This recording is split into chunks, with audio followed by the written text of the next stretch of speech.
You are sitting quietly by a smoky hearth in a low-beamed, timber-framed hall. Outside, it's damp. Maybe it's England, maybe France, maybe it doesn't matter. The candlelight flickers over woolen cloaks, coarse linen dresses, and mud-crusted boots, and you somehow must find love. Welcome to the Middle Ages. Dating, such as it was, began not with flowers or flirty banter, but with lineage charts and land contracts. In medieval Europe, dating was not so much a private courtship as it was a family negotiation.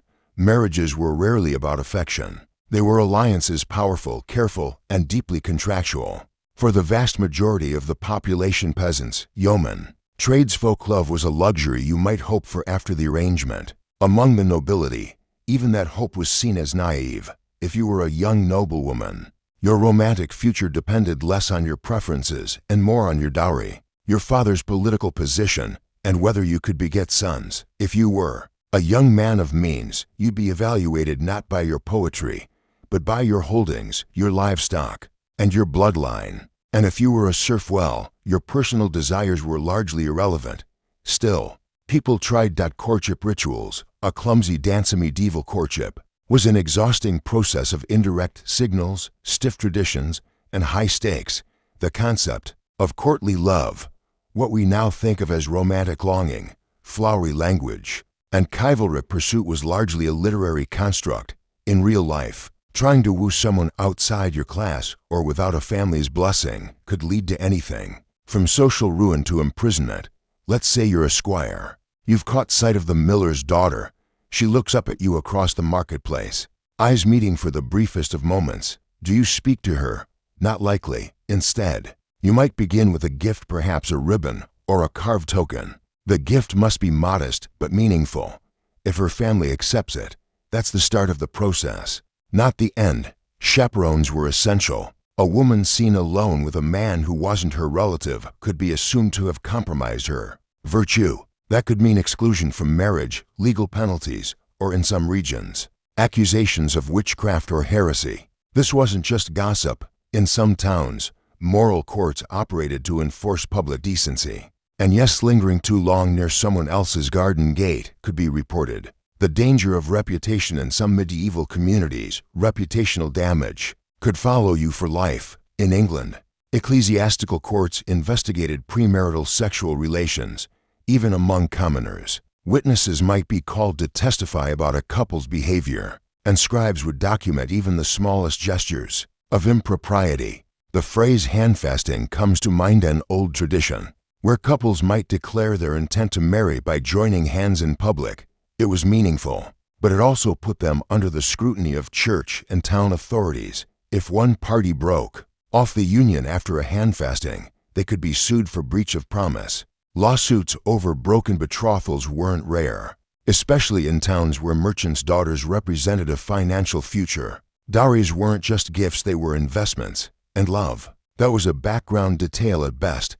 Bizarre customs across regions. Across Europe, dating customs varied, often bizarrely. In some alpine villages, for example, a boy might place a carved spoon in a girl's window to signal interest. In other areas of Scandinavia, community bonfires were used as events where singles might mingle. But still, propriety reigned. The wrong look, the wrong word, or the wrong gift could doom a courtship. In parts of Wales, there was a ritual known as bundling. A suitor could sleep beside a girl but separated by layers of thick blankets and clothing, often sewn shut. Families used it to test character. Could a man restrain himself, even in temptation? Imagine the tension. To people, inches apart, speaking in whispers through the night, knowing that the slightest breach could destroy reputations forever. In the Germanic regions, love letters became increasingly popular by the 14th century, but few were spontaneous. Most were copied from manuals. Yes, manuals. Young men would purchase books containing template letters and memorize them, word for word. One could say, then, that medieval flirting came with footnotes. No privacy, no autonomy. Of the most difficult elements of medieval romance was the sheer lack of privacy. Lives were communal, whether in a peasant cottage or a castle. It was rare for a young couple to have time alone. Parents watched, siblings eavesdropped, And the community whispered. And even when love triumphed, the law rarely supported it. A woman who eloped could be disinherited. A man who married without permission might lose access to lands or titles. Some women entered convents not from spiritual calling, but to escape a marriage they did not choose. Some men joined crusades rather than marry the heiress their father arranged for them. And still, somehow, people fell in love. They whispered through cracks in stable doors. They slipped notes into baskets of apples. They carved initials on tree bark. They prayed their feelings would be seen as pure, not scandalous. But what if, even in the strictest of societies, love still found a way secret, unspoken, and fiercely quiet? How did young people navigate these endless rules without losing their sense of self? Let's return now, gently, to that flickering candle in a smoky room. The fire has grown low, and outside, the rain sounds like a soft drum on the wooden eaves. You're still in medieval Europe, still trying to find love, and still deeply entangled in the layered web of custom, law, and moral expectation. But now, things get a little more legalistic. You see, even if two people somehow manage to fall in love and communicate their feelings through glances, gifts, or the ever-popular secret meeting by the village well, they were not anywhere near finished. Love in the medieval world was not a feeling so much as a legal declaration. And if the church didn't approve, or worse, if two families disagreed, things could unravel very quickly. Marriage as a legal contract. Marriage was fundamentally a contract between two families, not two people. For the nobility, that contract often involved land rights, inheritance negotiations, or political favors. For peasants, it might include a cow, a plot of land, or the resolution of a long-standing feud between neighbors. You, the hopeful suitor, were not just expressing affection, you were entering a binding agreement that affected property, taxes, and village hierarchy. The church held the monopoly on solemnizing these contracts. Starting in the 12th century, canon law increasingly defined what counted as a valid marriage. Consent was essential, but whose consent? While the church maintained that the mutual agreement of the man and woman was enough, in practice, parental and communal approval often overrode personal feelings. In many cases, the church only learned about a union after it had already been consummated or discovered. The consequences for illicit unions were both personal and public. Offending couples might be shunned, excommunicated, or forced into humiliating public penance.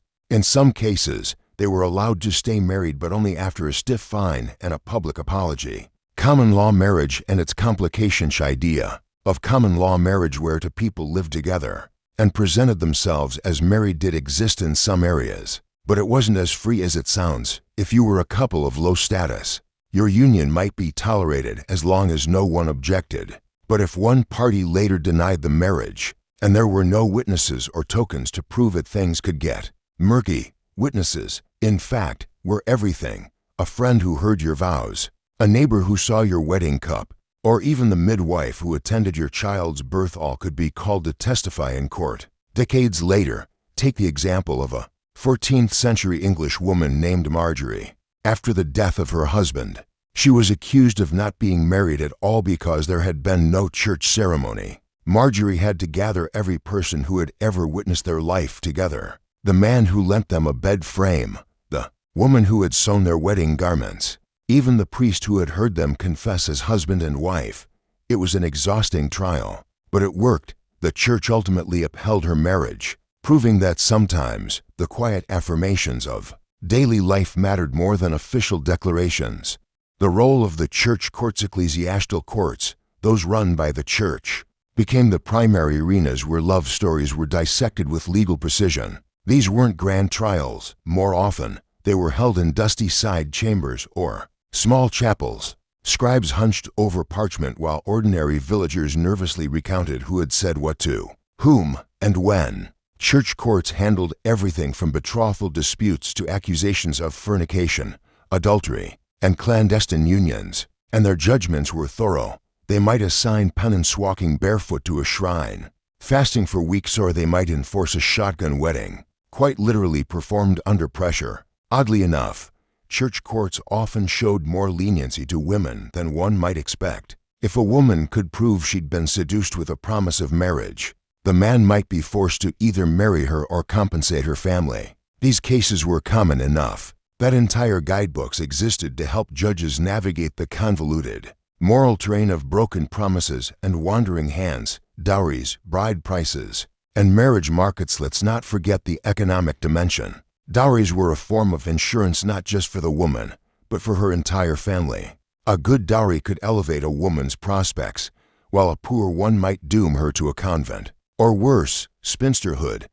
But dowries weren't universal. In many parts of Europe, particularly among the lower classes, the bride price was more common. This was money or goods paid by the groom to the bride's family, essentially compensating them for the loss of a productive daughter. It wasn't exactly romantic, but it was practical, and in a world where survival often hinged on alliances, these transactions were taken very seriously. In towns and villages, informal marriage markets formed events like fairs or festivals, where parents would scope out potential matches and discreetly inquire about dowries and family reputations. There might be dancing, food, music, but hovering over it all was the heavy hand of expectation, forbidden love and its consequence. And yet, in the corners of every village and the dark cloisters of every manor, forbidden love persisted. A knight who fell for a merchant's daughter, a serving girl, and a noble's son. Sometimes, these liaisons were tolerated, especially if they remained secret and didn't disrupt inheritance lines. Other times, they ended tragically. A famous example is the 12th century affair between Abelard and Heloise. Abelard was a philosopher and teacher, Heloise, his brilliant young student. Their love affair scandalized Paris. When Heloise's uncle discovered the pregnancy, Abelard was brutally castrated. Heloise was sent to a convent, and they spent the rest of their lives apart, writing haunting letters that echo through the centuries. While their story is exceptional, it reveals the stakes. Love could be dangerous, affection could lead to ruin, and yet, again and again, people chose it knowing full well the price. But what of those who never married at all, who loved quietly, in glances and gestures, and let their lives slip into obscurity? What did it mean, in a world of contracts and obligations, to simply hope for love? Let us ease back now into the cold stone corridors of medieval life. The fire has burned low, and the echoes of history remain. You've made it through the long gauntlet of social expectations, legal contracts, ecclesiastical courts, dowries, and clandestine whispers. But the story of love in the Middle Ages doesn't end with a wedding. In many ways, that's where the hardship truly began. Medieval notions of love weren't focused on happiness or mutual fulfillment. Instead, they were steeped in notions of morality, hierarchy, fear, and sometimes superstition.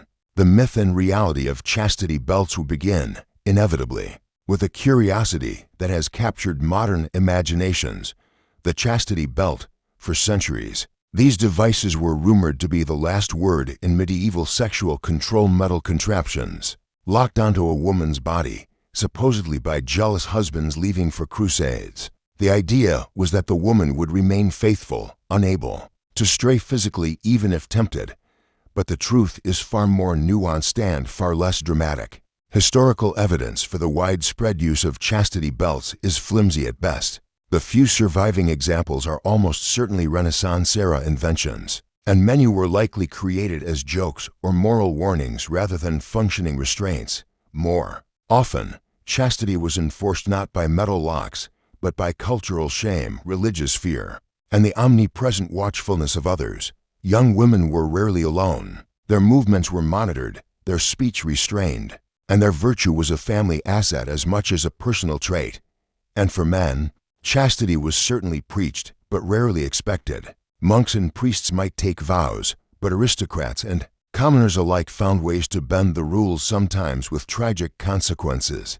Love potions, and the superstitions of affection when emotions failed to ignite naturally, or when they burned to bright, people sometimes turned to more mystical means. Love potions, charms, and spells were common across Europe, though condemned by both the church and state. These were often simple concoctions, herbs like belladonna, mugwort, or mandrake. Some were harmless, others were hallucinogenic or even lethal. A village woman with knowledge of such herbs might be viewed with suspicion, sometimes even accused of witchcraft. In certain regions, entire court cases revolved around accusations that someone had bewitched another into love or submission.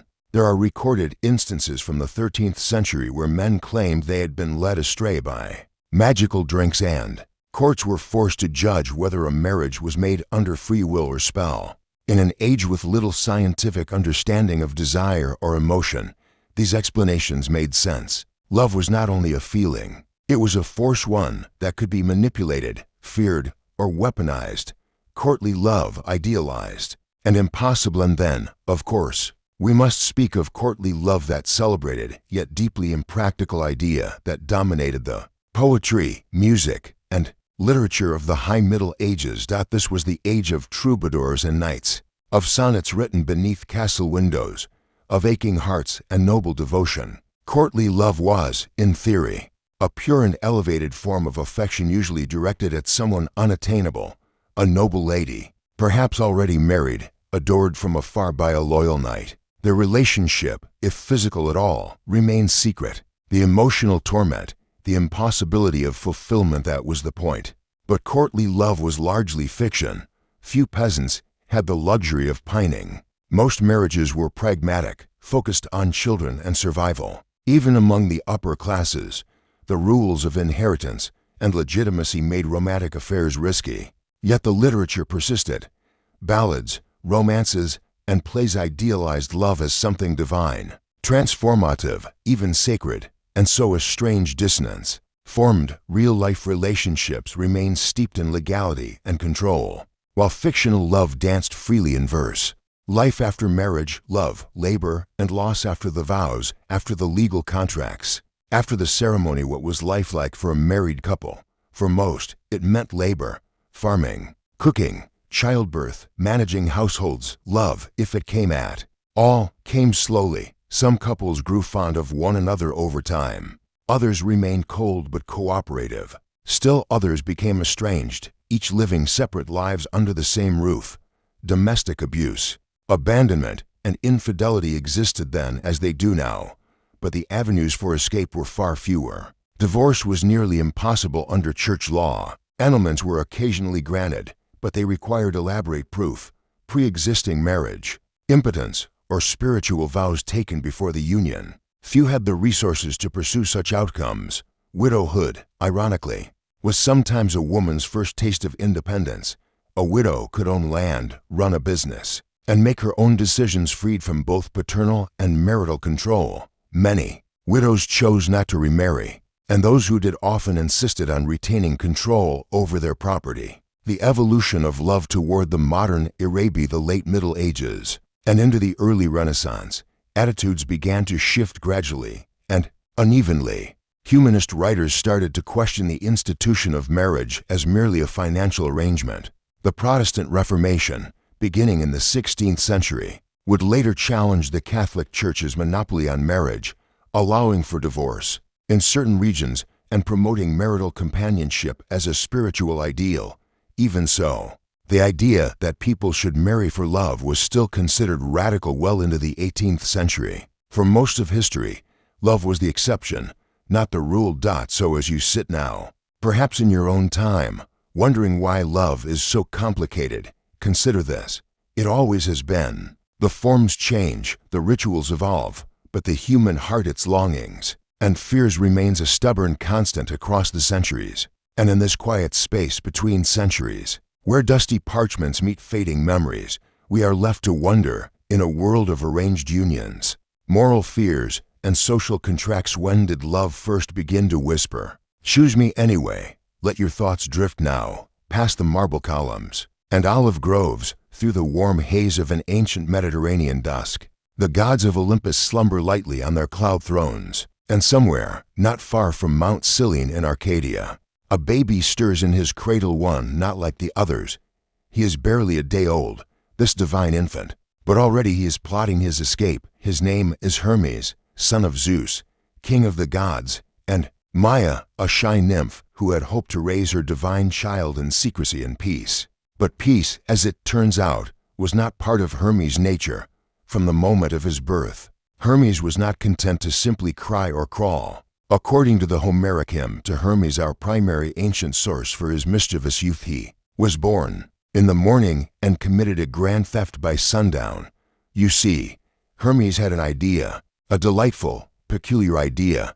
He would steal the sacred cattle of Apollo, his radiant half-brother, god of music, prophecy, and the sun. Why? Perhaps out of sibling rivalry, or curiosity, or a craving for amusement in an otherwise tedious world of immortal rituals and cosmic order, or perhaps just perhaps because Hermes had already decided to be the god of cleverness, trickery, invention, and travel. And for that, he would need shoes. Escape from the cave. How a newborn took his first steps in his cradle in a dim cave tucked into an Arcadian hillside. Hermes stirred. Maya had wrapped him in soft swaddling cloths and dozed off beside him, perhaps weary from divine childbirth. But Hermes did not stay put. By afternoon, he had squirmed free of his blankets, crawled to the mouth of the cave, and stood, not metaphorically. He stood. His first invention was a pair of sandals of sorts. Ancient sources suggest he fashioned them from bark, woven grasses, or even turtle shell straps, tying them tightly to his feet. But Hermes, never one to stop at mere utility, made them do something clever.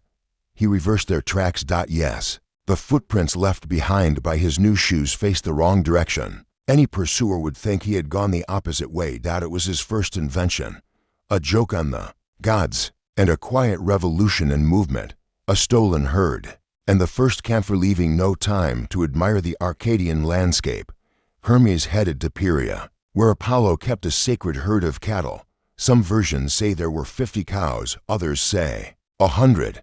All of them were divine, sleek, and gleaming. Hermes tiptoed into the pasture as if he had done it before. He sang to the cows softly, perhaps, or simply nudged them silently into line.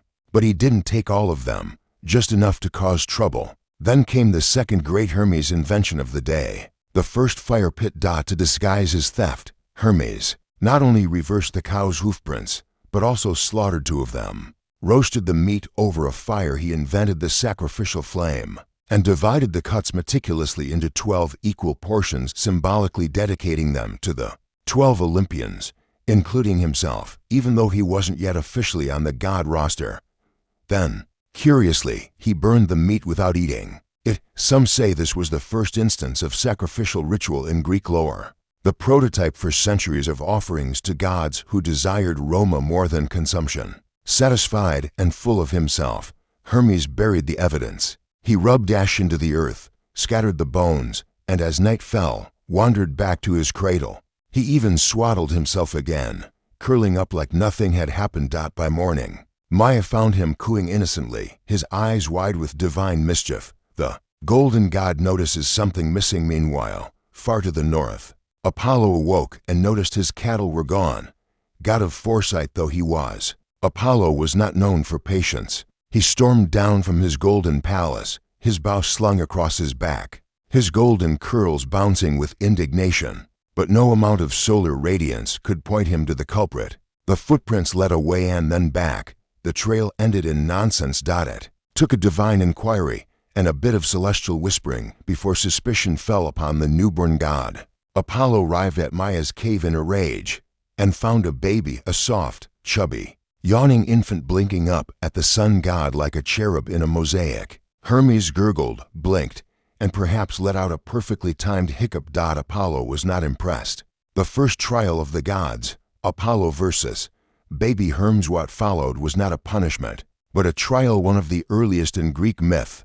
Apollo dragged Hermes to Mount Olympus and demanded justice before Zeus himself. There stood the king of gods, bemused as the sun god accused a literal baby of grand theft. Hermes denied everything. He giggled, claimed he was barely born, said he couldn't possibly walk, let alone steal cattle. I'm just a little thing, he reportedly said.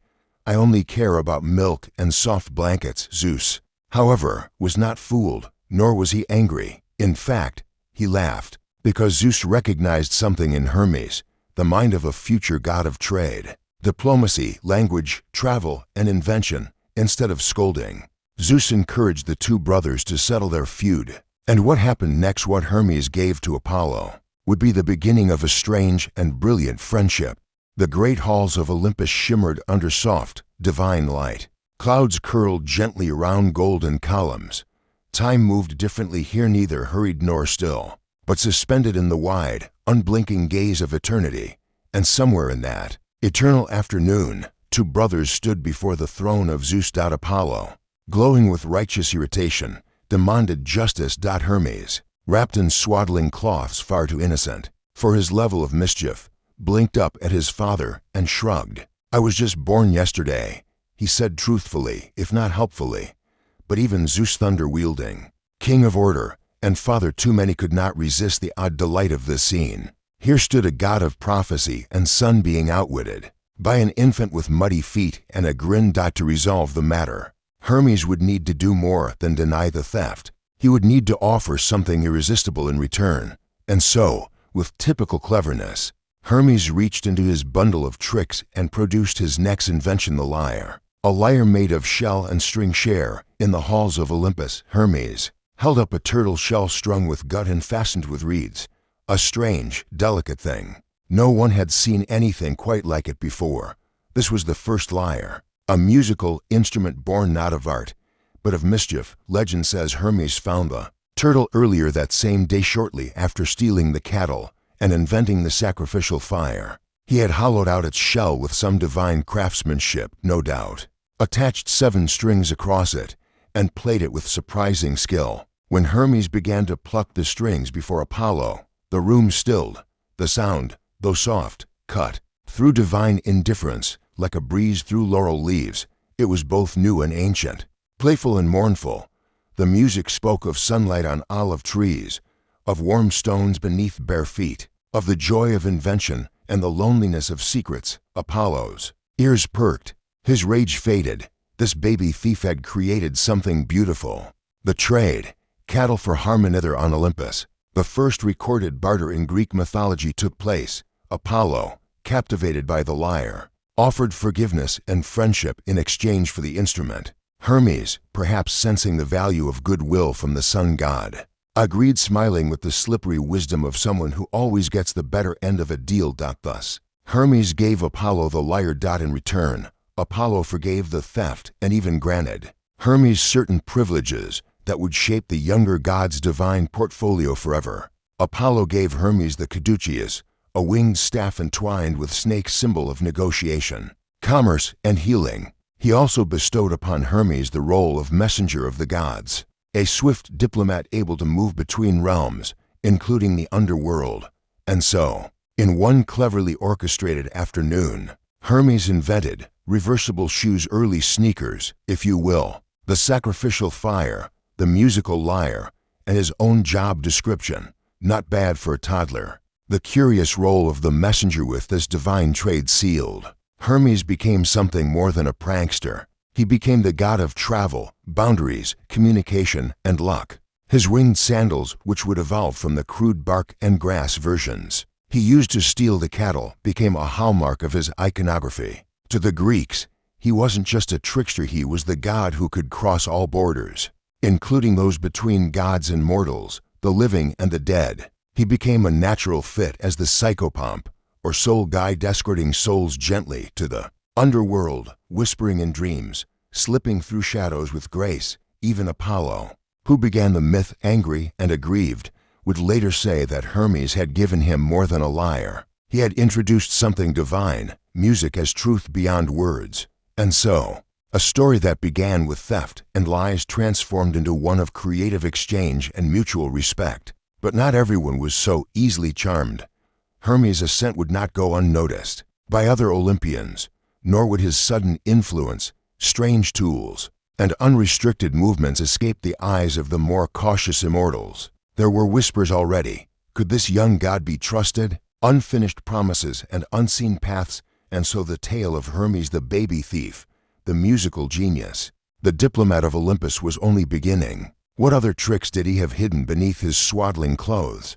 What else might he invent, or steal, or whisper into the ears of gods and mortals alike? And what of the underworld, where boundaries were hardest to cross and secrets deepest? If you were to drift gently to sleep under a cypress tree in ancient Greece, somewhere between dream and dusk. You might imagine Hermes at your side, his winged sandals hovering just above the ground, his voice low and amused, as if he'd just returned from somewhere forbidden. This is the god of edges and thresholds, not mighty in strength like ours, not radiant like Apollo, not commanding like Zeus, but faster, cleverer, more agile than any of them. In this final part of Hermes' curious mythic origin, we follow him where few dared go, into the underworld, past locked gates and long forgotten rules, and deep into the role that earned him his peculiar divine title, Psychopomp. Deliveries between worlds, his messenger of the gods, Hermes held the rare and unnerving power to move between realms. Earth, Olympus, the underworld, each had its guardians, their rules, their rituals. But Hermes was the exception. He didn't knock. He simply arrived. The Greeks saw in Hermes the quiet figure who accompanied souls of the dead, not as judge or punisher, but as a courier, a guide. This role, though rarely the subject of epic tales, was perhaps his most profound. Imagine a world before death was explained by biology or medicine, a world of rituals, omens, and prayers. Hermes gave form to something comforting. Someone would be there at the end, a familiar voice, a hand on your shoulder, not a roaring god of fire or fear, but a nimble-footed spirit, reminding you that movement even across that last threshold was natural. Some believe the winged sandals, which Hermes would later receive as a gift from the gods, were not just symbols of speed, but of limitless access. With them, he delivered messages across enemy lines, slipped secrets into dreams, and carried the newly dead safely past the rivers of the underworld without judgment, only direction. Shoes of bark, wings of wind. While many myths fixate on weapons, spears, thunderbolts, or bows, Hermes' most iconic tool was his footwear. These winged sandals, later known as the talaria, were more than a fashion choice. They embodied freedom of movement and ability to act where others were paralyzed by rules, borders, or fear. Earlier, we saw Hermes invent reversible shoes to conceal his tracks when stealing Apollo's cattle. Perhaps the most ancient case of tactical sneakers, the winged version, gifted later by Zeus or crafted by Hephaestus depending on the version, turned Hermes into a force of impossible momentum, not brute power, but motion. An idea always 2 steps ahead. He didn't fight monsters. He passed by them unnoticed. He didn't hold courts. He carried messages between them. He didn't rule. He guided. And yet, for all his motion, Hermes always returned with something, a soul, a dream, a song, or a joke. The god of in-between things. More than any other Olympian, Hermes was the god of the gray areas, not war, but truce, not death, but the passage into it, not lies, but riddles, not roads, but crossroads, not laws, but loopholes. To worship Hermes was to honor uncertainty, those moments when paths fork, when answers feel slippery, when truth dances just out of reach. Travelers, merchants, thieves, and even shepherds left offerings for him at Hermes, stone markers carved with his face, and, curiously, other anatomical parts placed at roadsides. He became the patron of wayfarers, not for ensuring safe travel, but for guiding decisions along the journey. In dreams, he whispered solutions no one else could give. In cities, he slipped between citizens and rulers, reminding both of the thin line between order and absurdity. And in myths, rarely the hero, rarely the villain, he became the glue that held divine stories together. A god of movement in a world of immortality. So what happens to a god whose power lies not in permanence, but in motion? Hermes' influence never burned brightest, but it never dimmed. He simply persisted in crossroads and riddles, in sudden insights and strange dreams, in myths that never quite finish. Even today, long after temples crumbled and languages changed, his name lives on. The word hermetic, for something sealed and mystical, comes from him, Mercury. His Roman equivalent now flies on the side of thermometers, delivery vans, and space probes. He is the forgotten postman, the witty traveler, the clever whisper in a locked room. Perhaps that's why Hermes still feels alive. His story, full of beginnings and no clear end, still moves, because when gods stop moving, they become statues, and Hermes was never meant to stand still. So next time you tie your sneakers, or find yourself at a decision point, or wonder why a strange thought slipped into your mind just before sleep? Remember the God who invented the first pair of reversible shoes to cover up a prank, then traded music for peace, and went on to guide the dead with a winged step. Boring history for sleep. Why Elizabethan beds were stuffed with hay, fennel, and superstition. You settle into your pillow, the dim light flickers, and the distant clink of a pewter goblet echoes faintly in your imagination. It's the late 1500s, and you're drifting into a world of codpieces, chamber pots, and crumbling plaster walls. Tonight, we will explore the quiet, scratchy underside of English history, how people slept in Elizabethan times. Forget the glamour of Shakespeare's theater, or the gold-threaded gowns of Queen Elizabeth. The first real life for most people was far more textured, and often that texture was hay. Let's begin at the base of it all, the bed itself. The Elizabethan bed frame, high hallowed, and home to my sife. You walked into a common English home during the reign of Elizabeth I. The largest and most expensive item you'd likely find wasn't a table or even a fireplace. It was the bed frame. Even for peasants, beds were investments. For wealthier citizens and nobility, they were status symbols, often crafted from oak, carved with scenes from the Bible or classical myths. Some bed frames were so tall they required small wooden steps to climb into. But here's the irony. No matter how lavish the frame, the inside of the bed, the bit you actually lay on, was often far less inviting. Mattress stuffing, a folk art of itching and ingenuitizo. What did people sleep on? The short answer is anything they could stuff into a sack. The longer, itchier answer is a combination of straw, hay, moss, leaves, rags, feathers, and even dried fennel, chosen not only for comfort, but for scent and superstition. The poor slept on pallets, often little more than bags of straw thrown on the floor. Others used flock beds, filled with scrap wool or textile offcuts. Straw and hay were cheap and plentiful, but attracted lice, fleas, and the occasional field mouse. To mitigate this, people sometimes layered herbs like lavender, wormwood, or fennel plants believed to repel insects and evil spirits alike. It sounds rustic, and it was. A good night's sleep meant keeping one ear open for scratching in the corners, and one eye on the thatched ceiling, where spiders wandered freely and beams dropped dust during cold nights. Sleep tight, the roll of ropes, not idiom suo. The phrase sleep tight to a practical detail of Tudor-era bedding, rope lattices, instead of slatted wooden bases. Many beds had a web of ropes stretched tightly across the frame to support the mattress. These ropes loosened over time and had to be re-tightened periodically using a tool called a bed key. Tight ropes meant better support and fewer nighttime sagging disasters. Thus, before crawling into their hay-stuffed mattress, a family member might kneel beside the bed and tug the ropes tight, whispering a wish for restful sleep, or perhaps a prayer against the night air, which they believed was filled with harmful vapors. Indeed, in a world without insulation, sleeping was not a passive act, it was a survival skill. The nightcap wasn't just for show. Elizabeth in England was chilly. Stone walls held in damp, and wooden homes groaned under icy drafts. To combat the cold, people dressed for bed with a seriousness we might now reserve for winter hikes. A proper sleeper might wear a linen shift, woolen stockings, and of course, a nightcap. Some wealthier individuals even brought a small brazier into the bedroom to warm their feet before bed, though more than a few homes burned down this way. The nightcap, now a cartoonish symbol of slumber, had real utility. It kept heat from escaping through the scalp, and sometimes even functioned as a sort of pest deterrent, keeping lice from wandering hairlines while one slept in communal quarters. You can almost imagine the scene.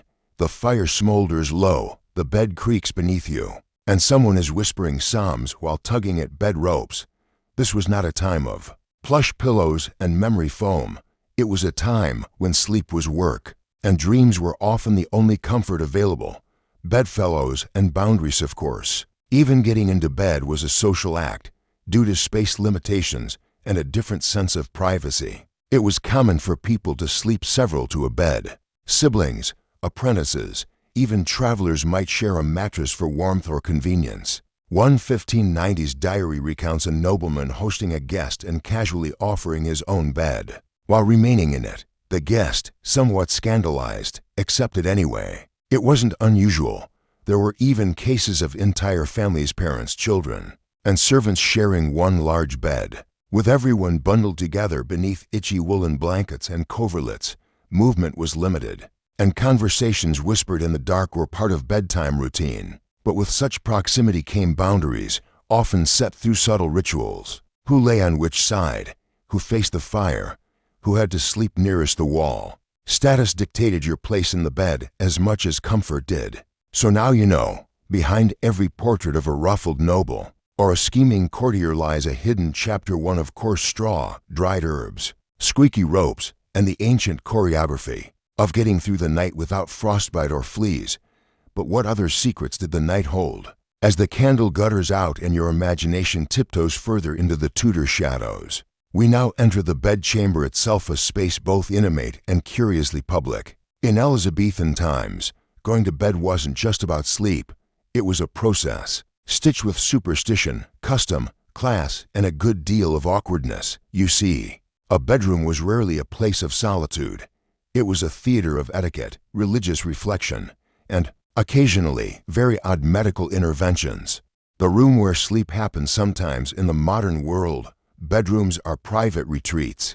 But in Elizabethan homes, especially among the wealthy, the bedchamber was a semi-public space. Visitors might be received there. Servants came and went, without knocking, and the going-to-bed ritual was something others might observe. In aristocratic households, even royalty, it was common for courtiers to witness the monarch being tucked into bed, a ritual of status and loyalty. This wasn't a quick gesture. It might involve a priestly prayer, attendants drawing the curtains, and trusted noblemen watching with solemn faces as the monarchs had finally met the pillow. For the lower classes, rooms were often multi-purpose. A single chamber might serve as kitchen, dining room, nursery, and yes, sleeping area. Privacy wasn't expected, and nighttime noises from coughing children to creaking neighbors were simply part of the ambience. The fear of night vapors. Sleep as a medical risk. Elizabethans lived in a world where air was dangerous, especially at night. The theory of the four humors dominated medicine, and many believed that night air carried disease. As such, people were hesitant to leave windows open after dusk. This fear was so entrenched that even physicians advised against sleeping outdoors or near open windows. Instead, they recommended stuffing cracks with cloth, drawing heavy bed curtains, and sleeping in a head hole, a cocoon of layered blankets that covered the sleeper's mouth and nose. All this in hopes of avoiding miasmas, invisible clouds of bad air. Herbs were part of the arsenal. A sprig of rosemary or fennel placed under the pillow was thought to purify the air. Some people slept with cloves in their mouths, believing the spice would filter foul vapors. A few wore garlic necklaces to bed, not for vampires, but to fend off disease. Even bed frames were adapted for health. The rich preferred high beds to distance themselves from the floor, where they believed pestilential air settled. In contrast, poor families slept near the ground and were, according to elite medical theory, more vulnerable to nocturnal illnesses. Of course, this says more about social belief than biological fact, but for the Elizabethans, the science of sleep was deeply tied to the science of survival. Dreams, devils, and nocturnal visitation. Sleep was also spiritual. The line between dreams and demons was often thin, and the night was filled with risks, both physical and metaphysical. Many Elizabethans believed that the devil could enter your dreams, especially if you fell asleep in a sinful state.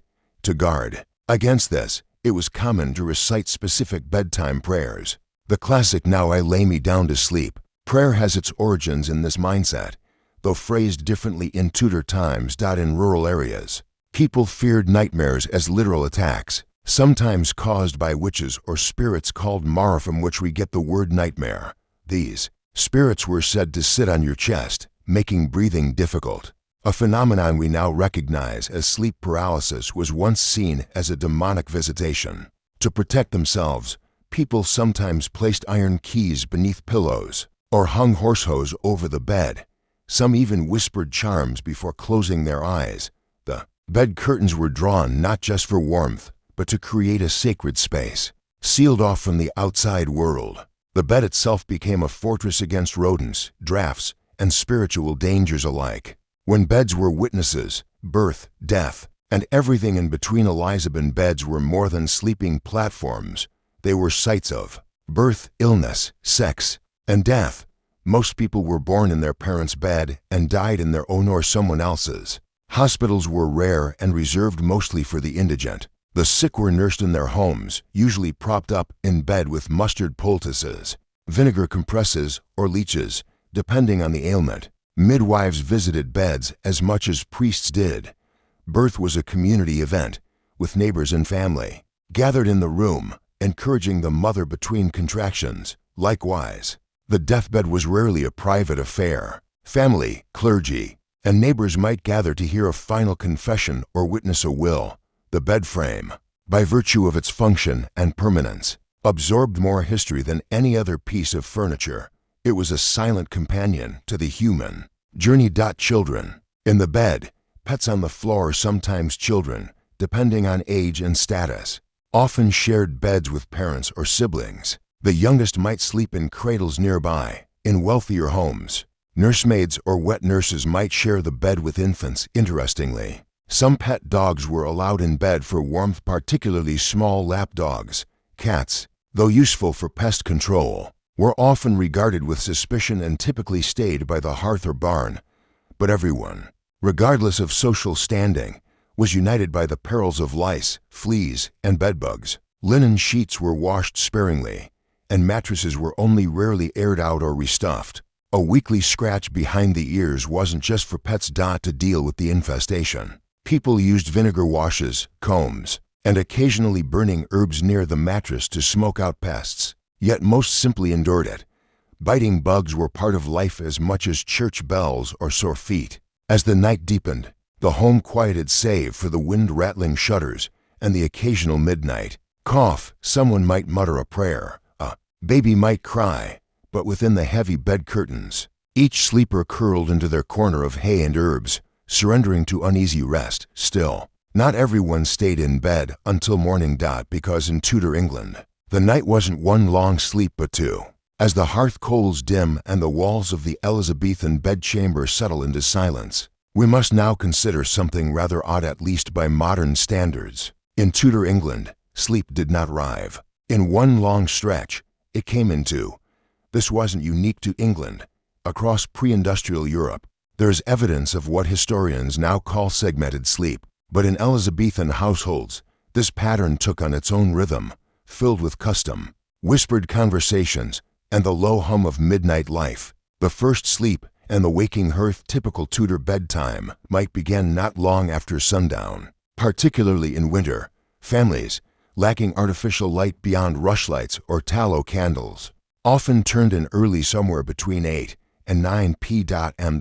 This began the first sleep. It was not just a practical necessity, but an accepted phase of rest.